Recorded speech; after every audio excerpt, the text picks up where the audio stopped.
In New York City, we're about to do some Mad Minutes, getting you guys set for everything going on Sunday. We'll talk more about the Eagles' win over the Panthers last night on Thursday Night Football, but we want to keep you updated on everything going on around the league. So let's hand it off to Will Selva, who's out in the NFL newsroom on this Friday, the 13th. Happy Friday to you. Ooh, I just love the spookiness that you guys started the show with. But no one's suspicious. No one is, like me, no superstitions at all. Okay, just so you know. Okay. Yeah, I roll like that. Okay, let's start here in Los Angeles. Rams linebacker Alec Ogletree is staying in Southern California for the foreseeable future. Ogletree agreeing to a 4-year contract extension. NFL Network insider Ian Rappaport reporting it's worth $42 million with $30 million in guarantees. General Manager Les Snead saying Ogletree has evolved into a true leader of this football team. His stats this season certainly back it up. 54 tackles, his tops on the team. He also has 2 sacks. Ogletree is happy with the Rams. Same can't be said, though, about wide receiver Sammy Watkins. Watkins expressing frustration over the lack of targets, and with good reason. Just 14 grabs in 5 games. He ranks 4th on the team in receptions. Now, how crazy is this? 38-year-old Josh McCown will face 40-year-old Tom Brady on Sunday. There's an AARP joke begging to be told here somewhere. McCown, though, is second in the NFL with a 71.4 completion percentage, so he's no slouch here. But Brady is leading the NFL in passing yards. McCown respects what TB12 has accomplished. Tom has set a standard in the mark for quarterbacks in our league, and you know it's just what he's been able to do in his career is nothing short of remarkable, and you know, to a degree it's special to get to go against him because he's I guess widely regarded as the best to ever play, and in my opinion, probably rightfully so. The Eagles certainly enjoying their win over the Panthers. Quarterback Ronald Darby posting this video on Instagram story. Oh yeah, safety Malcolm Jenkins showing off his dance moves. Hey, even LeGarrette Blount getting in on the action. Lots of happiness, a lot of dance moves. They were dancing to Atomic Dog. George Clinton, loved that song, those guys were stoked. They're having fun, please like I tell said. me. That's awesome. Please tell me their production meetings are like that. Yes, always. There for GMFB. I mean, like that's Peter Schrager, walks right? in That's with a Schrager. boombox and he's just dabbing all over the place. It's chaos. However do you want it, however do you need it. That's what I sing. Everybody. That's it. Soul to soul. We were singing that this morning. Soul hey, to soul. Well done. Let's get international here. How do you say Mad Minutes in Spanish? Los minutos bravos. Okay. Los minutos bravos. Say szalone minuty. That's it in Polish. Szalone minute. There we go. That's what we're going to do right now. It's Mad Minutes. Great stuff with Will Selva. What? Ad may in it may. I contributed. Is that Pig Latin? Yeah, of course. Ad may That's my language. Don't scowl at me. Szalone minuty time. We like to put 60 seconds on the clock, and let's start with a huge AFC showdown, guys, at Arrowhead. This weekend, the undefeated Chiefs hosting the Steelers. Big Ben looking to rebound after throwing those 5 picks. 60 seconds on the clock. Nate, what do we got? I want to say this is a battle of the quarterbacks, but for me, it's the battle of the backs. I'm looking at the running backs. You got Le'Veon Bell, who was an absolute monster, and we're still waiting for him to have that breakout game, even though he did go off one time this season. Then on the flip side, the other side, you got Kareem Hunt, who right now, if you're taking it for what it is, it's the best back in football. So I'm looking at the running backs. That could determine the winner of this game. Chiefs were at home in a playoff game on a Sunday night. The entire country watching. They were rolling. Steelers came in and beat them 18-16 last year, and they had to go out and change everything. They got rid of the general manager. They drafted a new quarterback. All this stuff happened. This is the revenge game. I know it's not the same stakes, but they're undefeated. Their name is circled on everyone's board. Go win this game, Chiefs. Go take care of business. See, I think this is an upset special. I think the Steelers are going to win this game. So you do it at a wedding when you want to be able to kiss. Oh, yeah. Well, right if now? you guys feel free. Peter, Nate, anybody. You might like it.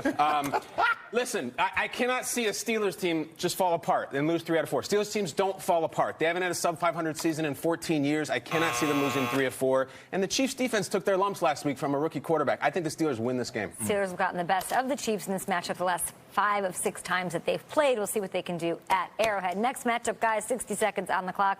Let's go to the NFC North. We've got a battle between Minnesota, the Packers, and the Vikings. Ooh, nice little rivalry brewing there. 2 strong teams. 60 seconds on the clock. Kyle Brandt.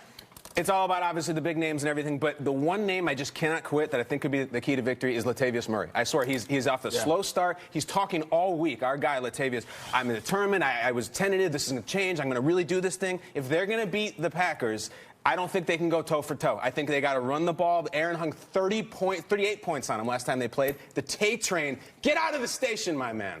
That Vikings defense is absolutely fantastic, and they're ferocious when getting after the quarterback.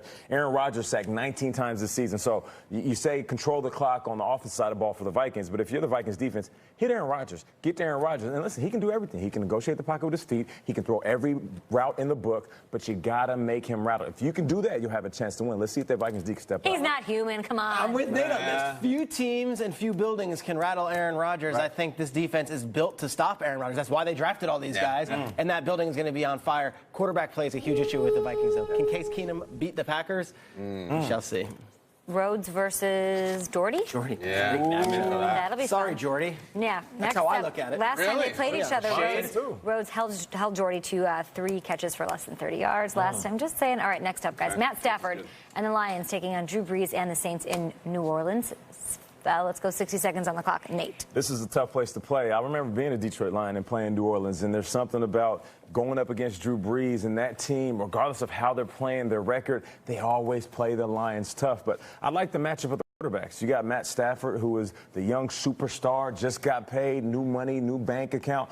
And then you got Drew Brees, who's an absolute legend, Hall of Famer. I'm seeing these guys go up each other. You got a young guy who has no idea what Father Time looks like, and another guy who is beaten up on Father Time. So it's battle of the quarterback. I'll be working the sidelines for this game on Fox. I'll be there. I'll be meeting with the Lions tomorrow. I'll just say this. Drew Brees and that offense, they haven't turned the ball over this season. It's incredible stuff. 0 turnovers this season. That Detroit defense has been good and great with takeaways. But if the Saints get rolling at home, watch out NFL. They have had some turnover at the running back position. I think Mark Ingram goes for 2,000 yards this week. And I'm telling you, he's had to stand on the sideline and give up carries to Adrian Peterson. I'm a 1,000-yard back. He is gone. Let me go now. Mark Ingram, big game, angry runs. Love Alvin Kamara in fantasy. Play him, flex him, get him in there. All right, going into the season, guys, did we think the Rams and the Jags would be like the must-see marquee game that we're all so excited about here at the breakfast table? No, we didn't think that, but that's where we are. Jared Goff, Todd Gurley, the Rams, they're going and having to take on the dynamic duo corner secondary situation and just the defense altogether with the Jags in Saxonville. I'm going to call it that. 60 seconds on the clock, Striggs. I'll go first. It's such a fun battle between the two running backs, Fournette and Gurley. There's a lot in common between them, too. I love it, both Peter. were in the SEC. Both suffered injuries their final year in college. Both went in the top 10. Both share the same agent. Ooh. There is a lot going on here. I love running backs. I think there's a renaissance. These are two of the best in the game. Fournette versus Gurley. Let's go. I'm here for it. I have one question. Who's Fournette going to summons? Who's it going to? Is it going to be Ogletree? Just got a new contract. Come here. Is it possible in the backfield he could summons Aaron Donald before he gets to the line of scrimmage? I want this so badly. Mike Mitchell was game. I want to see who's game for the Rams. The summoner, Leonard Fournette. You know, usually when we do Mad Midden, we want to switch it up and give people a taste of everything to watch for in the game. Because we want to feed the masses great football. Listen, there's so many. No, it's exactly what my guys are talking about. It is the battle of the backs. It's Fournette versus Gurley. This is a huge matchup, monumental in superstardom, and I want to see who comes out on top. I think it's going to be actually a big Cooper Kupp game. Oh! Don't you think? I could use it. Okay, why, Kay? I just think because you have the corners, and I don't know if one of them is going to be completely on Cooper Kupp. We think Sammy Watkins probably going to be a bit of a non-factor if they focus on him. So Cooper Kupp's got to get open. You can use him in a lot of different ways. This might be the 10-catch game, but those corners. You think shut everybody down? Them Jags corners is But if they cover the other guys, maybe Cooper benefits, right? Cooper is one of the other guys. It's just sort of amazing. It is amazing to think both these teams 3-2. The Jags sitting alone at the top of their division, and last year they were a combined 7-25 together. 25. Amazing stuff going on this season. All right, tonight's episode, guys, of A Football Life is also incredible. It tells the story of a player who silenced critics of his size by becoming an All-Pro, and he built a legacy with one phrase: keep pounding.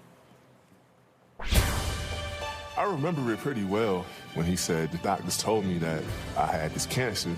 There was 2 things I could do. I could either quit or I could keep pounding. That's when that thing was born.